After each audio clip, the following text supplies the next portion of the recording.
Sa pag-stroll-stroll na ko diri sa amuang syudad, nakita ko ni sa highway ning Ate Vic's Beef Paris and Sisig. Doon ni siya, naran siya sa highway at bangga rin siya sa waterpool kasisang malay-balay. Sa pagtanaw po na ako sa palibot, na sila'y parkinganan para si mo sakinan or motor man lang imong dala. Pero mag-order na ko sa ilahang Beef Paris diri, tilawan diri kung lami bagyod. Ipili ko ning overload para dagan ko makaon. Tapos sila'y add-on diri nga chicharon bulaklak o para kumakulangan man lang kompleto gitaan ni pag uli bisag iro gani o nakalengi siguro lami nilang baligya dire nya gi-request pag ginakon tag iya nga siya mag-serve para sa kuha para unayra daganan niyo og sabaw paghatag sa kuha pero tinuod gid dagang gid sabaw kay andi sabaw gid yang servings dire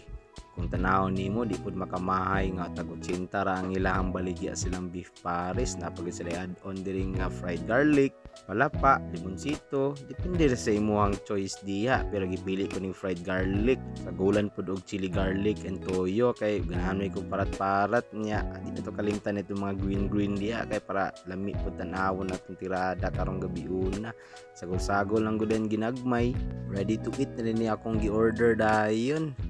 sa pagtanaw na ako wala gid nila gitipid ang mga karne sa baka diya isa na lang din kulang parisan tayo ni Grace dahil para manihapon na ta plaster na dayon ng atabs para mapagitan ako sa inyong facial expression kung lami ba gid siya or dili pero lami gid siya bay di gid kamahayan diri sa Ate Vic's diya tago cintara ni adto na mo